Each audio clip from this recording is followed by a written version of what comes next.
الحمد للہ رب العالمین الصلاة والسلام علی سید الانبیاء والمرسلین وعلی آلہ واصحابہ اجمعین اما بعد اعوذ باللہ من الشیطان الرجیم بسم اللہ الرحمن الرحیم بحمد اللہ تعالی اللہ رب العزت جل وکیم کے احسان اور کرم سے سبق آپ کا شروع ہوگا سورہ مومن شریفہ سے۔ یہ سورہ بارکہ مکہ مکرمہ میں نازل ہوئی، اس کی 85 آیات بارکہ اور 9 رکوع ہیں۔ ملاحظہ کیجئے، اعوذ باللہ من الشیطان الرجیم بسم اللہ الرحمن الرحیم۔ حامیم تنزیل الکتاب من اللہ العزیز العلیم۔ حامیم حروف مقطعات میں سے اس کی حقیقی معنی کیا ہے اللہ رب العزت جل وعلا جانتا ہے، اور اللہ تعالیٰ کی عطا سے اللہ کے نبی ہمارے کریم آقا تاجدار ارب و عجم شفیع معظم رحمت عالم صلی اللہ تعالی وسلم، یا جن کو اللہ تعالیٰ اور اس کے رسول نے علم عطا فرمایا۔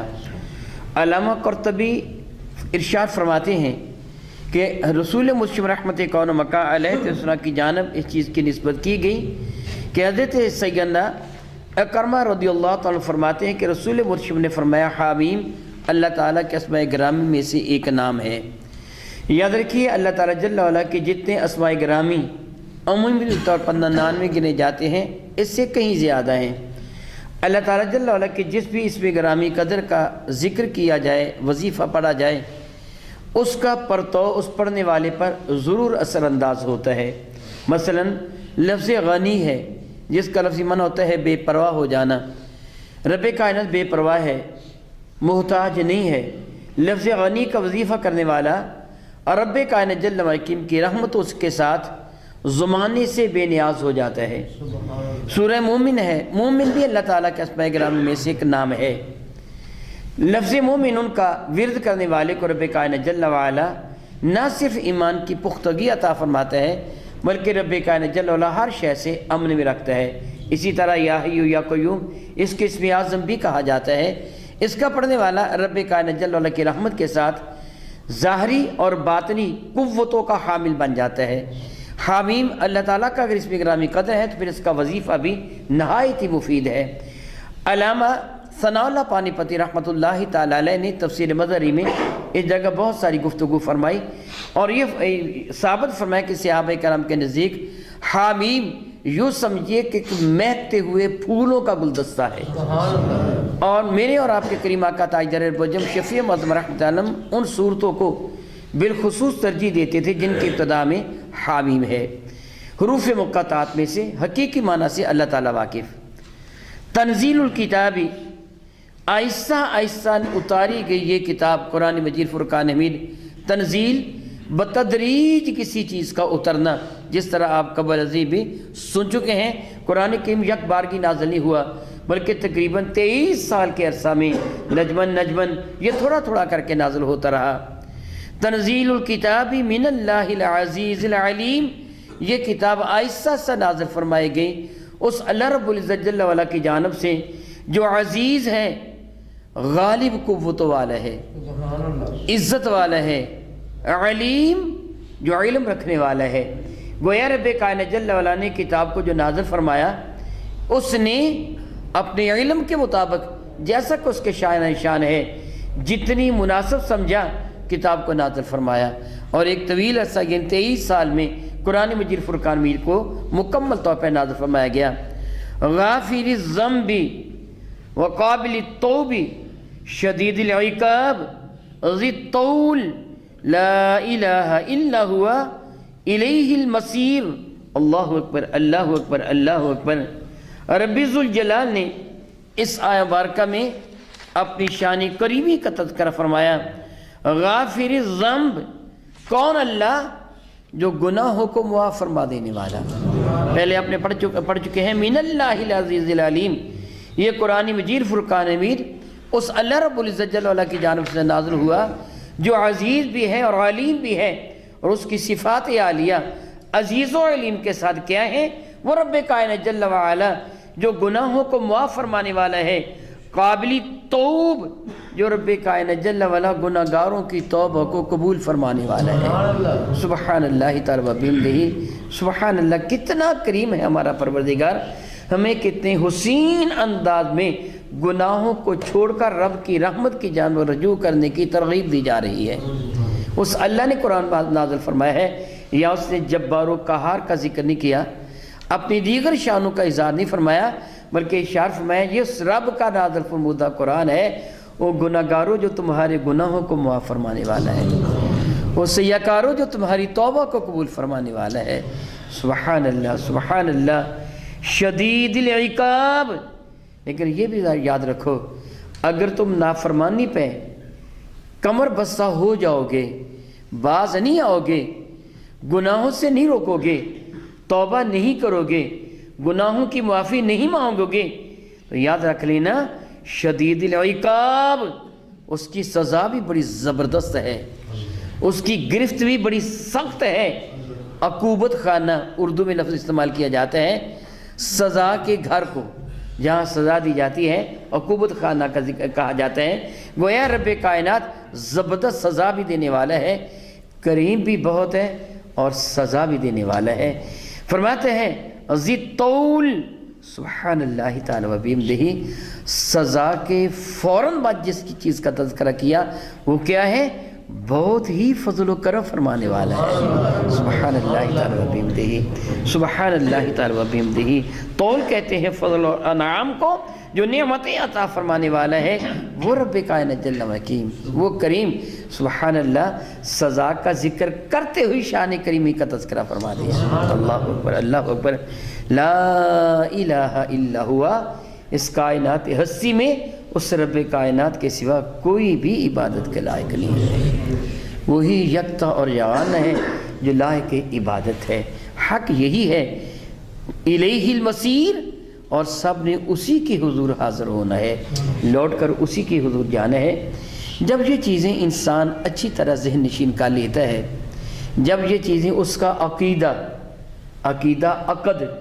عقد گانٹھ کو کہتے ہیں، وہ مضبوط ترین یقین جس میں تزلزل نہ ہو، جب یہ عقیدہ پختہ ہو جاتا ہے میرا اللہ توبہ کو قبول کرنے والا ہے، میرے گناہوں کو چھپانے والا ہے، سزا دینے والا بھی ہے، لیکن کریم بہت ہے، مہلت دے دیتا ہے، سزا نہیں دیتا، مہلت دے دیتا ہے۔ بندہ جرم پہ جرم کیے چلا جاتا ہے اور وہ اس کو مہلت دیتا چلا جاتا ہے، طویل مہلت دے دیتا ہے، اور اگر وہ زندگی کے کسی بھی حصہ میں حتیٰ کہ مرنے سے پہلے اگر وہ سچے دل سے توبہ کر لیتا ہے تو رب کائنات اس کے سارے گناہوں کو معاف فرما دیتا ہے۔ یہ احساس ہو جائے تو پھر الیہ المصیر یہ جملہ ایک بہت عرف اور اعلیٰ احساس دلاتا ہے۔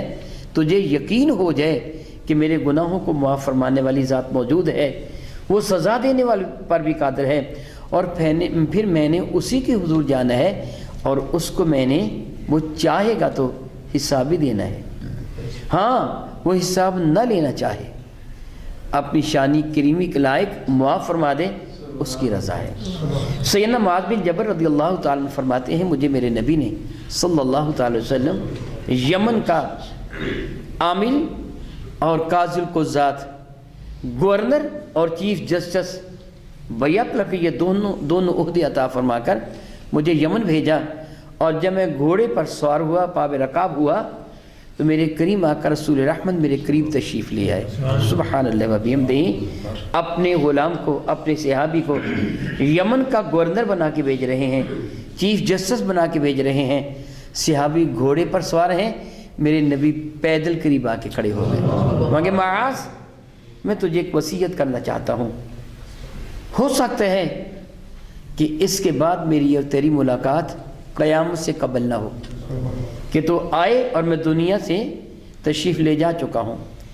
معاذ اپنے عمل کو رب کی رضا کے لیے خالص کر لے، رب کائنات تیرے تھوڑے عمل کو بھی قبول فرما لے، تیرا تھوڑا عمل بھی قبول ہو جائے گا۔ یاد رکھ لے تو نے اپنے رب کے حضور حاضر ہونا ہے، اسی کے حضور میں نے بھی، آپ سب نے حاضر ہونا ہے۔ کاش ہمیں یہ یاد آ جائے سیدنا معاذ بن جبل رضی اللہ تعالیٰ عنہ یمن کو چلے گئے. ان کی خدمت میں ایک صحابہ ضرور یاد تھے، وہ یسیر رضی اللہ تعالیٰ عنہ، اور انہوں نے آ کے حضرت سیدنا معاذ بن جبل سے فرمایا معاذ میں تجھ سے محبت کرتا ہوں، میں تجھ سے پیار کرتا ہوں. تو آپ نے قدر سختی کے ساتھ جواب دیا، فرمانے لگے وہ تو مجھ سے کیوں پیار کرتا ہے؟ تو مجھ کو کب سے جانتا ہے؟ نہ میں تیرا واقف نہ تو میرا واقف، تو کون ہے مجھ سے پیار کرنے والا؟ دراصل شاید انہوں نے حوصلہ شکنی کی ہوگی، جس طرح آج بھی ایک رواج زمانہ ہے. اگر کسی علاقہ میں کوئی بیوروکریٹ چینج ہو جاتا ہے، کوئی SHO SP DSP کوئی علاقہ میں آ جاتے ہیں، تو علاقہ کے رساگیر اس کے پاس تحفے لے کے پہنچ جاتے ہیں، کیونکہ ان کو پتہ ہوتا ہے کل کلا پھر ہمیں ان سے واسطہ پڑے گا، پالا پڑے گا. آج ہی راہ و رسہ بڑھا لیتے ہیں، اور پھر معاذ اللہ تعالیٰ سماذ اللہ تعالیٰ، جملہ تو صحیح نہیں، اس کو کانا کرنے کی کوشش کرتے ہیں کہ آج اس کو میں بہت کچھ دے دیتا ہوں، اس سے اظہار محبت کرتا ہوں، رشوت دیتا ہوں، کل کلا اگر میں کسی کام آؤں گا پھر میرے یہ کام آ جائے گا. شاید حضرت معاذ نے سختی اسی لیے کی ہوگی کہ میں تیرے علاقے کا گورنر بن کے آیا، یمن کا گورنر اور قاضی القضاء چیف جسٹس بن کے آیا، تو آگے مجھے میرے ساتھ پیار جتانے کے لیے میں کہ تو مجھ سے کیوں پیار کرتا ہے، تیری میری واقفیت کیا ہے؟ تو وہ سمجھ گیا سب یسیر رضی اللہ تعالیٰ عنہ کہ معاذ کیا فرمانا چاہتے ہیں. فرمایا کہ معاذ اچھی طرح ذہن نشین کر لے، میں تجھ سے اس لیے پیار نہیں کر رہا تو میرے علاقے کا عامل بن کے آیا ہے، عامل گورنر کو کہتے ہیں، یا تو میرے علاقے کا قاضی القضاء بن کے آیا ہے. یاد رکھ میں تجھ سے صرف اس لیے پیار کرتا ہوں تو میرے نبی کا صحابی ہے، سبب پیار میرے نبی کی ذات ہے، تو میرے نبی کا صحابی، میں تجھ سے اس لیے پیار کرتا ہوں. سیدنا معاذ بن جبل نے سنا تو طبیعت یک لخت بدل گئی، مسکرا پڑے. فرمایا کہ پھر تجھ کو مبارک ہو، پھر تجھے مبارک ہو. پوچھے لگے کس بات کی مبارک مجھے دے رہے ہو؟ سیدنا معاذ فرمانے لگے میں نے اپنی ان آنکھوں سے اپنے کریم کے رخ زیبا کو دیکھا، ان کانوں سے ان کی میٹھی میٹھی باتوں کو سنا.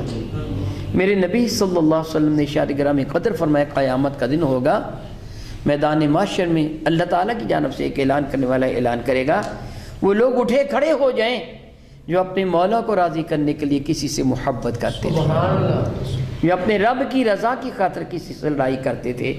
ان کی دشمنی، ان کی محبت اپنی ذات کے لیے نہیں تھی، اللہ اور اس کے رسول کی رضا کی خاطر تھی. پھر ان لوگوں کو میدان محشر سے لے جایا جائے گا اور اللہ تعالیٰ حکم دے گا کہ عرش الہیہ کے گردا گرد نور کے ممبر بچے ہوں گے، نور کی کرسیاں ہوں گی، ان پر ان کو بٹھایا جائے گا. یہ سارے کے سارے نور کی کرسیوں پر بیٹھے ہوں گے، باقی لوگوں کا حساب و کتاب ہو رہا ہوگا، میزان عدل قائم ہے، نیکیوں اور بدیوں کا موازنہ ہو رہا ہے. کسی کو جہنم کی وعید سنائی جا رہی ہے، کسی کو جنت کی بشارت سنائی جا رہی ہے. غوغۂ معاشر بپا ہوگا، فرشتے بارگاہ حریم ناز میں عرض کریں گے مولا تعالیٰ لوگوں کا حساب و کتاب ہو رہا ہے، یہ جو تیرے عرش کے گرد گرد نور کے ممبروں پر بیٹھے ہیں ان کا حساب نہیں ہوگا؟ رب کائنات فرمائے گا نہیں اے ملائکہ یہ میرے ہیں، میں ان کا ہوں، یہ بغیر حساب و کتاب کے جنت میں چلے جائیں گے. سبحان اللہ ربیم دہی.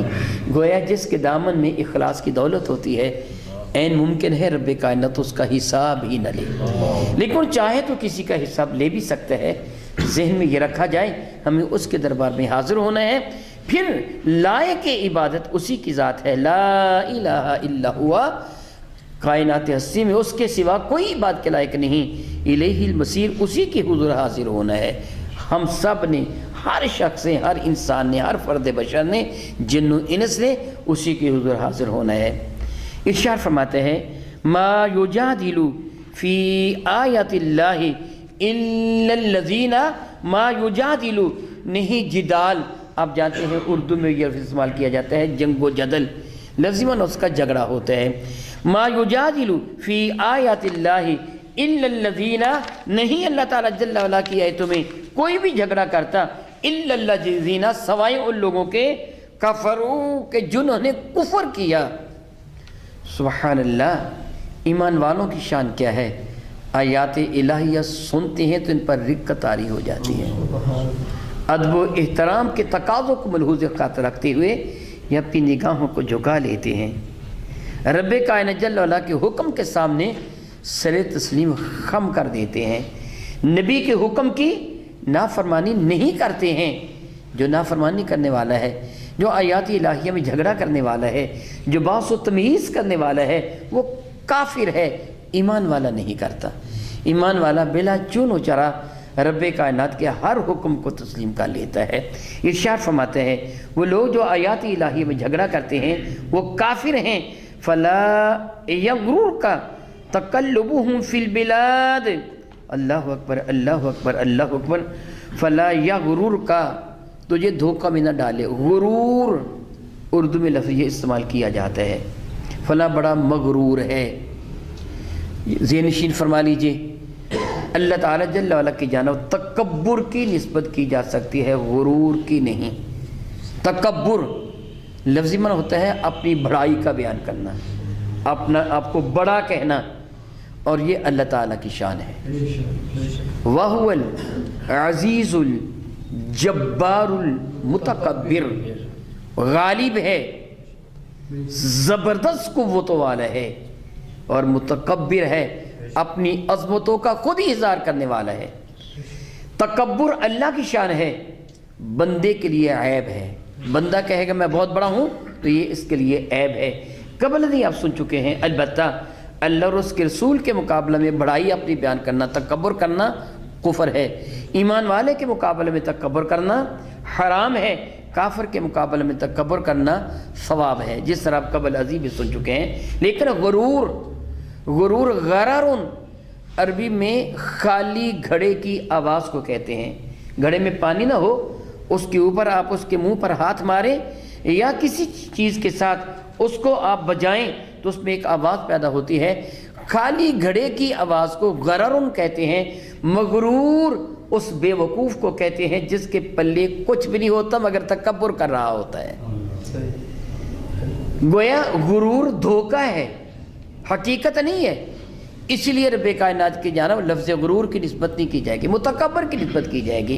فرماتے ہیں رب کائنات جل مجد کریم، اے قرآن کے قاری، اے سننے والے، فلا یغررک، تجھے دھوکے میں نہ ڈالے۔ گھڑے میں پانی ہو، آپ آزما کے دیکھیں، پانی سے بڑے ہوئے گھڑے کو کسی شے کے ساتھ اس کو ایسے بجا کے دیکھیں، آواز اتنی پیدا نہیں ہوگی۔ خالی ہوگا تو آواز پیدا ہوگی۔ ڈھول کی آواز اس کے خالی پن کی وجہ سے پیدا ہوتی ہے۔ خالی برتن زیادہ آواز دیتا ہے، بھرے ہوئے برتن میں آواز پیدا اتنی نہیں ہوتی جتنی خالی برتن کی ہوتی ہے، وہ دھوکہ ہوتا ہے۔ فرمایا تجھے دھوکے میں نہ ڈالے۔ تقلبہم فی البلاد، تقلب قلب کا من ہوتا ہے پلٹنا، دل کو قلب اس لیے کہا جاتا ہے یہ الٹا لٹکا ہوا ہے۔ لفظ انقلاب عام طور پر سیاسی لوگ استعمال کرتے ہیں، پلٹا دینا کسی چیز کو، انقلاب لانا، پلٹا دینا۔ تقلبہم فی البلاد، بلاد شہروں کی جمع، بلد کی جمع، شہروں میں ان کا گھومنا پھرنا، کر و فر کے ساتھ سیر و تفریح کرنا، ان کا کبھی کسی ملک کو جا رہے ہیں، کبھی کسی ملک کو جا رہے ہیں تجارت کے لیے، روپے پیسے کمانے کے لیے، درہم و دینار لینے کے لیے۔ اے قرآن کے قاری، ان لوگوں کا یوں مختلف شہروں میں تجارت کے لیے، دنیا کمانے کے لیے گھومنا پھرنا، کر و فر، عزت و عظمت، تجھے دھوکے میں نہ ڈال دے۔ ان کے پلے کچھ بھی نہیں، پتہ تب چلے گا جب ان کی آنکھیں بند ہو جائیں گی۔ حقیقت کیا ہے؟ ارشاد فرماتے ہیں کذبت قبلہم قوم نوح والاحزاب من بعدہم وحمت کل امت برسولہم لیأخذوہ وجادلوا بالباطل لیدحضوا بہ الحق فاخذتہم فکیف کان عقاب۔ رب کائنات جل وعلا ارشاد فرماتے ہیں میرے کریم آقا رسول مرشد رحمت کون مکہ علیہ السلام سے، یا رسول اللہ علیہ السلام، کذبت قبلہم قوم نوح، ان سے قبل جھٹلایا ہے نوح علیہ السلام کی قوم نے بھی۔ دنیا میں پہلے صاحب شریعت پیغمبر حضرت نوح علیہ السلام ہیں۔ شریعت اس آئین، قانون، ضابطہ کو کہا جاتا ہے کہ جس پہ تہذیب و تمدن اور طرز معاشرت کے سارے اصول و قواعد کا ذکر کیا جائے، اور اس کے مطابق انسان اپنی زندگی کے روز و شب بسر کر سکے۔ پہلے صاحب شریعت نبی حضرت نوح علیہ السلام ہے۔ حضرت نوح کو آدم ثانی بھی کہا جاتا ہے کہ طوفان نوح کے بعد جتنے لوگ باقی بچے ہیں سارے اولاد نوح ہیں۔ نوح علیہ السلام کے 4 بیٹے تھے، حام، سام سین کے ساتھ، یافس اور کنعان۔ حام، سام اور یافس یہ 3 بیٹے آپ کے کشتی میں سوار ہو گئے تھے۔ کنعان یہ نافرمان تھا، کشتی میں سوار نہ ہوا تھا، یہ غرق ہو گیا تھا۔ نوح علیہ السلام کے ساتھ ایمان والے کشتی میں سوار تھے۔ اللہ کی قدرت دیکھیے، جب وہ کشتی سے نیچے اترے ان میں سے کسی کی بھی نسل نہیں چلی تھی، صرف نوح علیہ السلام کے 3 بیٹوں کی نسل پوری دنیا ہے۔ اس لیے نوح علیہ السلام کو آدم ثانی بھی کہا جاتا ہے، دوسرے آدم۔ تو رب کائنات جل وعلا میرے کریم آقا کو فرماتا ہے نوح علیہ السلام کی قوم نے بھی ان کا انکار کیا تھا، اور آپ جانتے ہیں ان کا انجام کیا ہوا تھا؟ رب کائنات نے سب کو سیلاب میں ڈبو کے مار دیا تھا۔ والاحزاب، اور دوسرے کئی گروہ، من بعدہم، حضرت نوح کے بعد، یعنی پھر انبیاء علیہ السلام تشریف لاتے رہے، ان کے نافرمان بھی پیدا ہوتے رہے۔ میرے اور آپ کے کریم آقا تاجدار ارب شفیع معظم رحمت عالم نے خبر دی تھی، میرے کریم آقا نے شب معراج انبیاء کو دیکھا، ان کی امتوں کو دیکھا۔ میرے کریم آقا فرماتے ہیں، طویل حدیث بارکہ میں اگر وہ ساری عرض نہیں کروں گا، صرف ایک قصہ دلانا چاہتا ہوں۔ سب سے زیادہ یاد رکھیے امت میرے نبی کی امت ہے، سب نبیوں سے زیادہ امت میرے نبی کی امت ہے۔ حدیث بارکہ ہے، قیامت کے دن جن لوگوں کو اللہ تعالیٰ نے جنت عطا فرمانی ہے، قیامت کے دن ان کو صفوں میں ترتیب دیا جائے گا، ان کی صفیں بنے گی، 120 صفیں ہوں گی۔ کتنی بنا؟ 120 صفیں ہوں گی۔ میرے نبی فرماتے ان میں 80 صفیں تنہا مجھ مصطفیٰ کی امت کی، اور بقیہ 40 صفیں حضرت آدم سے لے کے عیسیٰ علیہ السلام تک سارے کے سارے انبیاء کی۔ حضور نے فرمایا کہ میں نے جن امتوں کو دیکھا ان میں حضرت موسیٰ کلیم اللہ کی امت میرے کریم آقا کی امت کے بعد بڑی امت ہے۔ فرمایا بعض انبیاء کو میں نے دیکھا، ان کے ساتھ 2 بندے تھے، کسی کے ساتھ 1 اور کوئی تنہا بھی تھا، یعنی ایسے بھی نبی تشریف لائے ہیں جن کا ایک بھی امتی نہیں تھا، اور ایسے بھی ہیں جن کا 1 یا 2 امتی تھا۔ نبی کی فرماتا نوح علیہ السلام کے بعد بھی تشریف لانے والے انبیاء کو کئی لوگوں نے جھٹلایا، وہ ٹولے، والاحزاب من بعدہم، اور کئی جماعتیں، کئی گروہ ان کے بعد بھی، وہمت کل امتی برسولہم، وہمت، اور ہر امت نے اپنے رسول کے بارے میں قصد کیا، ارادہ کیا۔ اردو میں لفظ ہمت ہم استعمال کرتے ہیں، کوشش تکلف کے ساتھ کوئی کام کرنا، کہتے ہیں ہمت کے ساتھ کام کرو، کوشش تکلف کے ساتھ، قصد ارادے کی مضبوطی کے ساتھ۔ ہر امت نے اپنے نبی کے بارے میں یہ ارادہ کیا، معاذ اللہ تعالیٰ، لیاخذوا، معاذ اللہ تعالیٰ، تاکہ وہ اپنے نبی کو پکڑ لیں، خباثت کے ساتھ، محبت کے ساتھ نہیں، محبت کے ساتھ نہیں، محبت کے ساتھ اور نبی سے وابستہ ہونا عین ایمان ہے۔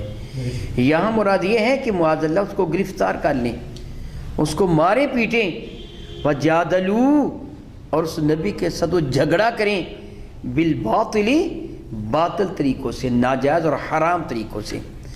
کیونکہ کفار مکہ میرے اور آپ کے کریم آقا حضور رسول رحمت صلی اللہ علیہ وسلم جو امام الانبیاء ہیں ان سے جھگڑا کرتے تھے، تو رب کائنات نے تسلی خاطر کے لیے ارشاد فرمایا نوح اور نوح کے بعد جتنے بھی انبیاء تشریف لائے ہیں ان کے ساتھ کافروں نے جھگڑا ہی کیا ہے، بحث ہی کی ہے، اور بہت سارے انبیاء کو بدبختوں نے شہید بھی کر دیا، جس طرح انبیاء بنی اسرائیل کثرت کے ساتھ شہید کیے گئے۔ صحابی تفسیر مظہری فرماتے ہیں میرے قریب نے فرمایا اللہ تعالیٰ جل وعلا بنی اسرائیل کو ایسے ایسے کر کے فرمائے، انہوں نے ایک وقت میں 300 سے زیادہ نبیوں کو شہید کر دیا تھا۔ اللہ اعوذ باللہ تعالیٰ ثم اللہ اعوذ باللہ تعالیٰ، گویا انبیاء کو شہید بھی کیا گیا، جھگڑا بھی بالباطل، ناجائز طریقے سے، ناحق شناسی کرتے ہوئے، لیدحضوا بہ الحق، معاذ اللہ تعالیٰ، تاکہ کسی نہ کسی طریقے سے حق کو وہ جھٹلا دیں، لوگوں کو حق سے دور کر دیں۔ نبی کے ساتھ جھگڑا اس لیے کرتے تھے تاکہ لوگ اس پر ایمان نہ لیں، لوگ ان سے دور ہو جائیں۔ استغفر اللہ ربی، فرماتے ہیں فَأَخَذَتْهُمْ، اللہ اکبر، رب فرماتا ہے پھر ان کو پکڑ لیا میں نے، ان کو عذاب الہیہ کی گرفت میں لے لیا گیا۔ فَكَيْفَ كَانَ عِقَابِ، وہ قرآن کی قاری وہ اخبار پڑھ کے دیکھ، وہ خبریں قرآن کریم میں مذکور وہ واقعات پڑھ کے دیکھ۔ فَكَيْفَ كَانَ عِقَابِ، اور پھر کیا انجام ہوا ان لوگوں کی، میری گرفت کتنی سخت رہی۔ فَكَيْفَ كَانَ عِقَابِ، کتنا شدید تھا پھر میرا عذاب ان لوگوں پر جن نافرمانی کی تھی۔ قرآن مجید فرقان مجید میں حضرت نوح علیہ السلام کی قوم پر آنے والا عذاب، حضرت ابراہیم اور نمرود کا مقابلہ، مچھروں کا عذاب، فرعون لعین اور موسیٰ کلیم اللہ کا مقابلہ، دریا میں ڈبو کے مارنا، حضرت صالح کی اونٹنی اور ان لوگوں پر عذاب جن نے اونٹنی کی گستاخی کی، حضرت شعیب، حضرت لوط علیہ السلام، حضرت ہود علیہ السلام، ان قوموں پر آنے والے عذاب کا قرآن پاک میں بار بار تذکرہ کیا گیا کہ کتنے شدید ترین عذاب سے ان کو دوچار کر دیا گیا۔ قوم عاد و سمود، قوم عاد والے بڑے دراز قدوں والے تھے، بڑے دراز قد والے، بلکہ مفسرین اکرام یہاں تک نقل فرماتے ہیں ان میں ٹھگنے قد کا شخص 60 ہاتھ بلند تھا، جو ان میں بونا تھا نا وہ اتنا لمبا تھا۔ تنحتون من الجبال بیوتا، رب فرماتا تم تو پہاڑوں کو کھود کھود کر ان میں اپنے گھر بناتے تھے، لیکن جب اللہ کا عذاب آیا، استغفر اللہ ربی من کل ذنب واتوب الیہ، حالت ان کی کیا تھی۔ اللہ کے نبی نے حضرت ہود نے فرما دیا تھا تم پر عذاب آئے گا، عذاب ہوا کا آئے گا۔